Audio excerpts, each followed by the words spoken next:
शुरुआत करेंगे खास खबरों के साथ। खबर नरकटियागंज से है, जहां पर प्रखंड के विवाह भवन में सामाजिक न्याय और अधिकारिता मंत्रालय का महत्वपूर्ण योजनाओं में से एक योजना एडीपी और व्योश्री योजना के तहत एक शिविर का आयोजन किया गया। इस शिविर में वाल्मीकि नगर से सांसद सुनील कुमार, बीडीओ सतीश कुमार आदि ने दीप प्रज्वलित कर शिविर का शुभारंभ किया और इस शिविर में दिव्यांगजन और वृद्धजनों के लिए सहायक उपकरणों जैसे मोटराइज्ड ट्राईसाइकिल, व्हीलचेयर इत्यादि उपकरण निःशुल्क वितरित भी किए गए। केंद्र लगा है सामाजिक और अधिकारिता मंत्रालय द्वारा जो भी दिव्यांगजन और वृद्धजन लोग हैं,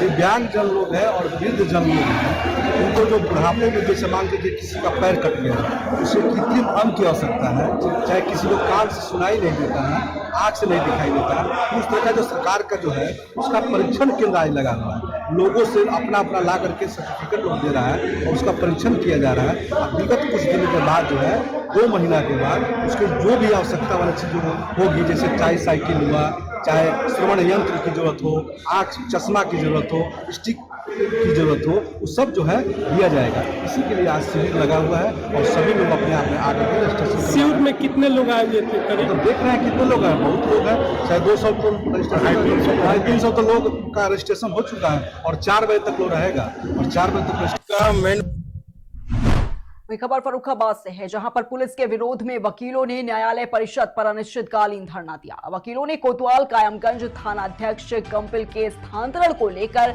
अनिश्चितकालीन धरना शुरू किया। वही वकीलों ने किसी भी पुलिसकर्मी को न्यायालय के अंदर प्रवेश न करने की चेतावनी दी। थाने के दोनों प्रभारियों का स्थानांतरण न होने तक धरना प्रदर्शन की चेतावनी दी गई है। बताना चाहिए कि पूरा मामला फर्रुखाबाद के कायमगंज न्यायालय सिविल जज के परिसर का बताया जा रहा है।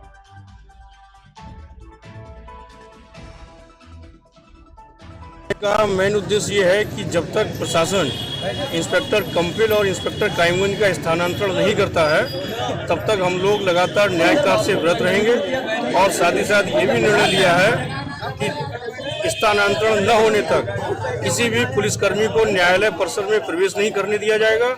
और इसके अतिरिक्त यदि कोई भी पुलिसकर्मी एमवी एक्ट का उल्लंघन करते हुए मोटरसाइकिल या किसी अन्य वाहन से न्यायालय में प्रवेश करता है या न्यायालय के सामने सड़क पर होकर गुजरता है, तो हम लोग उसको पकड़कर रोकेंगे और पुलिस अधिकारी को बुलाकर उसका चालान कराएंगे। जब तक कोई पुलिस अधिकारी उसका चालान करने नहीं आएगा, तब तक उसको मौके से जाने नहीं दिया जाएगा। यदि पुलिस गलत तरीके से वकीलों का चालान करेगी, तो उनको पुलिस का भी चालान करना पड़ेगा। अनिश्चितकालीन है और उनका स्थानांतरण। खबर उत्तराखंड के काशीपुर से है, जहां पर महुआखेड़ागंज स्थित उत्तराखंड पेयजल एवं निर्माण निगम के द्वारा लोगों की 3 बीघा जमीन की सूचना पर अवैध पानी की टंकी का निर्माण किया गया है। और बताना चाहिए कि निर्माण सरकार के द्वारा स्वीकृत दूसरी जमीन पर किया जा रहा था। बताना चाहिए संबंधित विभाग की लापरवाही के कारण गरीब परिवार उनकी जमीन छीन ले गया। इसके बाद जमीन मालिक ने अवैध निर्माण को हटाए जाने को लेकर तहसीलदार, उप जिलाधिकारी और जिला प्रशासन से गुहार भी लगाई है। मामला हमारी भूमिदारी जमीन थी, भूमिदारी जमीन है वो 800 खेत नंबर 837 है। और जो डीएम साहब ने टंकी बनाने के लिए ज़मीन दी है वो 851 है, जिसमें हमारा बरसों से हमारा वो चल रहा है यहाँ पे देवाल। और एजेंट साहब द्वारा, तहसीलदार द्वारा या डीएम साहब द्वारा सब काम ये ओपन है। और यहाँ पे चेयरमैन साहब हमारे इस काम में बाधा डाल रहे हैं। अच्छा, आपकी जो है जो इसका प्रक्रिया है वो कहाँ तक पहुँची है? ये इस समय हमने तहसीलदार, एसडीएम और डीएम तक करने के बाद हाई कोर्ट में केस डाल दिया हमने। वही खबर आगरा से है, जहां पर 3 लुटेरों ने आगरा के एक सर्राफा व्यापारी के यहां लूट की घटना को अंजाम दिया है। लूट करने के बाद तीनों लुटेरों ने 7 राउंड फायरिंग भी कर दी। वहीं लुटेरों को पकड़ने की कोशिश में 3 लोगों के पैर में गोली लग गई। तीनों घायलों को आनन फानन में इलाज के लिए एसएन मेडिकल कॉलेज भेज दिया गया है। हालांकि सूचना मिलते ही मौके पर आगरा पुलिस कमिश्नर स्थानीय फोर्स के साथ पहुंचे, जिसके बाद आगरा कमिश्नर अलग अलग टीम बनाकर लुटेरों की गिरफ्तारी के आदेश भी दिए हैं। दो लेडीज आई थी, चेंजी दिखाई थी उनको। 5 मिनट बाद एक वो आया आदमी, हाथ मारा जंजीरों पे, पिस्तौल दिखा के बोले बाद में गोली मार। जैसी भगाया भाग था, मैं फौरन उसे पकड़ी, 6 जंजी लेके भाग रहा है। तो पकड़ने के चक्कर में उसके 2 गोली लगी है और इधर की तरफ नाच से तुम्हारे जैन मंदिर तक पार्किंग करते हुए गए हैं। बहुत कंजेस्टेड मार्केट है। मैं अपनी दुकान पे बैठा हुआ था, एकदम फायरिंग की आवाज आई जैसे शूटिंग चल रही है, और देखा तो वो अंधाधुंध एयर फायरिंग कोई नहीं कर रहा था, 2 जने थे और सीधे स्ट्रेट फायरिंग। जितना भी ये बहुत रशी मार्केट रहता है, इतने रश के बावजूद जो भी सामने दिखाई दे रहा है बस वो भागते जा रहे हैं और गोली चलाते जा रहे हैं। किस तरह से बदमाश आए, किस तरह लूट की घटना हो जाए? देखिए, बगल वाली हमारी दुकान है, वहां पर ग्राहक बैठे हुए थे, वो ग्राहकों को चेन दिखा रहे थे। लगभग नहीं, पूरी 6 चेनें थी वहां पे टेबल पर, और 6 चेन उसके हाथ में से मुट्ठी में बांधी है उसने, उसके कनपट्टी में बंदूक लगा दी है कि अगर तू कुछ बोला तो मैं तुरंत गोली चला दूंगा। उसने सामने वाले को बुलाया और वो भागे। 2 जने थे, दोनों जने ऐसे भयंकर तरीके से फायरिंग करते हुए भागे, 2 मिनट के अंदर अंदर पता नहीं कितने कारतूस उन्होंने चला दिए होंगे।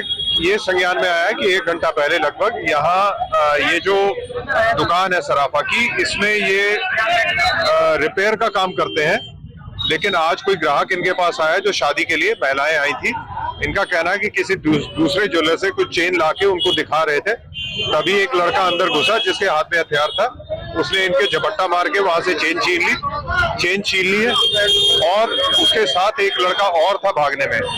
यहाँ क्योंकि काफी भीड़ भाड़ वाला स्थान है, 1-2 लोगों ने जिन्होंने उनको पकड़ने का प्रयास किया, तो ये बताया जा रहा है कि उन्होंने उन पे फायर किया, जिनके पैर में इंजरी है। अभी तक की जो जानकारी है, SN मेडिकल कॉलेज में मैंने अपने ऑफिसर्स को भेजा है, वो आउट ऑफ डेंजर है।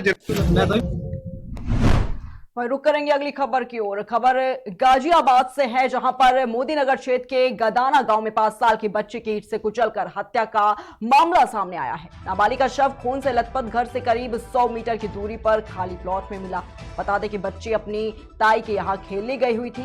घर नहीं लौटने पर परिजनों ने उसकी तलाश की तो उसका शव एक प्लॉट में मिला। सूचना मिलते ही मौके पर पहुंची पुलिस ने शव को कब्जे में लेकर पोस्टमार्टम के लिए भेज दिया है। मैं तो फार्म का हूँ। अच्छा, मेरे पास तो फोन पूछा क्या छोड़ रहे अस्पताल ले जा रहे हैं। किसको? मेरे लड़की भूमि को। अच्छा, फिर मैं फार्म पैसा आया तो मुझे पता चली जाते हैं मैं अस्पताल में ले गए। फिर वहाँ से वापसी आए, वापस में हम तोड़ दिया, अस्पताल में ले जाते जब। क्या हुआ था उसको? मैं तो काम करता, मुझे पता ही नहीं। पूरी बात ये थी कि जब मैं सुबह देखा गई थी ना, 3 लोग के साथ खेल रही थी। अच्छा, तो मैं फिर रोटी बनाने लग गई। इतने में ही आ गई दीपा, कह लगी ना भाभी वो क्या नाम है, भूमि जो खून में हो रही है। मैं रोटी छोड़ कर जब आई देखना, जब लेके से यहाँ से डॉक्टर के लेकर भगी उनके पास। हाँ, जब तो ले गए थे। हाँ, तुम जो कहे थे उनको ऊपर से गिरी। बुरी हालत थी, मुँह सब सूजे पड़े थे, इसके खून सारे तर हो रही थी। ऐसा एक 6 साल की बच्ची है और ये थोड़ी सी दूरी पे उनका मकान है, और उसके पास में एक जो बिटोड़े रखे हुए थे, और उस लड़की को ले जाकर और किसी ने उसकी हत्या कर दी ईंटों से बजा के। गदाना गांव में 6 वर्षीय बच्ची का एक संदिग्ध अवस्था में शव मिला है, क्या मामला है? देखिए, जैसा कि आप आज 11 बजे के आसपास में थाना मोदी नगर पुलिस को सूचना मिली, एक इस तरह से बच्ची के का शव मिला है। उस पर पुलिस यहाँ पे मौके पे आई, उसने बॉडी को कब्जे में लिया है, पोस्टमार्टम के लिए भेजा गया है। तहरीर प्राप्त कर मुकदमा पंजीकृत किया जा रहा है और टीमों का गठन कर जल्दी इस घटना का भी खुलासा। हम लोग वहीं खबर फतेहपुर से है, जहां पर कोटेदार को राशन उठाने के समय ठेकेदार के द्वारा मनमानी ढंग से बोरी का वजन करने, पल्लेदारी और घटतौली सहित 6 सूत्रीय मांगों को लेकर डीएम के नाम एसडीएम को ज्ञापन सौंपा गया है। वहीं कोटेदारों ने कलेक्ट्रेट परिसर पहुंचकर डीएम से सभी समस्याओं के निस्तारण को लेकर मांग की है। हम लोग अपनी कोटेदारों की समस्या को लेकर के यहाँ जिलाधिकारी को ज्ञापन देने के लिए आए हैं कि हमारी समस्त समस्याओं को निस्तारित किया जाए। जैसे कि हमको कमीशन नहीं मिल रहा, हमारा 10 महीने का कमीशन रुका पड़ा हुआ है, और PMJKY का है और इसका भी है, नियमित का भी है। और हमारा जैसे कि वो पल्लेदारी नहीं दी जा रही, किसी दुकानदार को जिले में नहीं दी जा रही, अब तौल भी कम दी जा रही है। ये सब ठेकेदारों की बहुत मनमानी चल रही है। एक दुकानदार मरता क्या न करता की स्थिति में वो कार्ड धारक को कहाँ से दे। एक कार्ड धारक को अगर 200 बोरी मिलता है तो 1 कुंटल माल समझ लीजिए जिसको कम दिया जाता है। इस प्रकार करवाए 1 कुंटल का माल कम देने में 4 कार्ड धारक निपटेंगे। 4 कार्ड धारक को गल्ला कैसे हम लोग दें? हम सभी लोग बहुत पीड़ित हैं। बोरी का वजन बस, अब बोरी का वजन कम दे रहे हैं तो वही। क्या परिचय आपका? मेरा नाम उमेश त्रिवेदी है, जिला अध्यक्ष हूँ मैं कोटदार संघ। वही खबर लखनऊ से है, जहां पर राष्ट्रवादी युवा अधिकार मंच के बैनर तले युवा संसद एवं महापंचायत का आयोजन जो है वो किया गया। और इस दौरान युवा संसद एवं महापंचायत में अध्यक्ष शशांक शेखर सिंह ने छात्रों, नौजवानों, बेरोजगारों को संबोधित किया। उन्होंने कहा कि नौजवानों में जागरूकता लाने और उनके अधिकार संरक्षण, भूमिका भागीदारी को सुनिश्चित करने और उनका हो रहे शोषण को खत्म करने के लिए महापंचायत जो है वो आयोजित की गई। और इस खास मौके पर एडवोकेट जेपी सिंह, विपेंद्र सिंह, दुर्गेश कुमार आदि गणमान्य सहित सैकड़ों छात्र, नौजवान उपस्थित रहे। मैं राष्ट्रवादी युवा अधिकार मंच के बैनर तले पूरे देश में और उत्तर प्रदेश के सभी जिलों में युवा संसद एवं महापंचायत कार्यक्रम चलाए जाने का निर्णय लिया गया।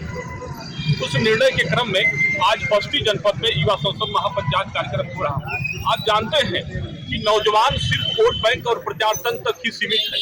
राजनीतिक दलों के चंगुल में पूर्ण रूप से फंस चुका है। जाति और धर्म के नाम पर राजनीति हो रही है, जबकि नौजवानों के लिए अभी तक कोई न उनकी ठोस नीति बन पाई है, न उनके लिए कोई ठोस कार्य योजना है, न अभी तक उनके लिए राष्ट्रीय स्तर पर कोई आयोग का गठन हो पाया है, न राष्ट्रीय रोजगार गारंटी जैसी ठोस कार्य योजना है। आउटसोर्सिंग के नाम पर उनको शोषण किया जा रहा है बड़े पैमाने पर। आप देखेंगे कि प्रतियोगी परीक्षाएं समयबद्ध नहीं है।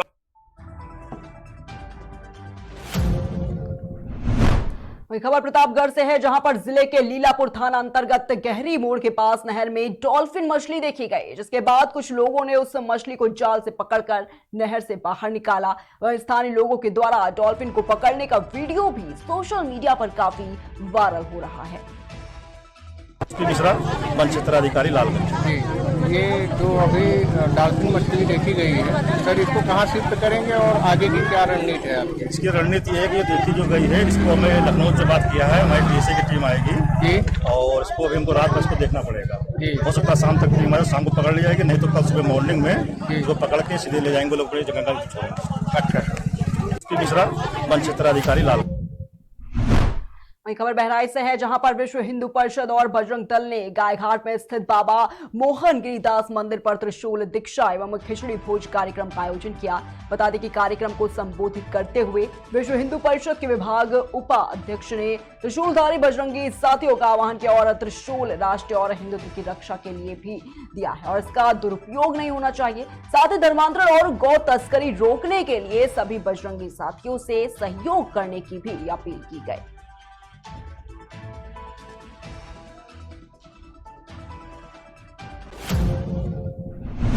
फिलहाल की खबरों में इतना ही, रुकेंगे एक छोटे से ब्रेक के लिए।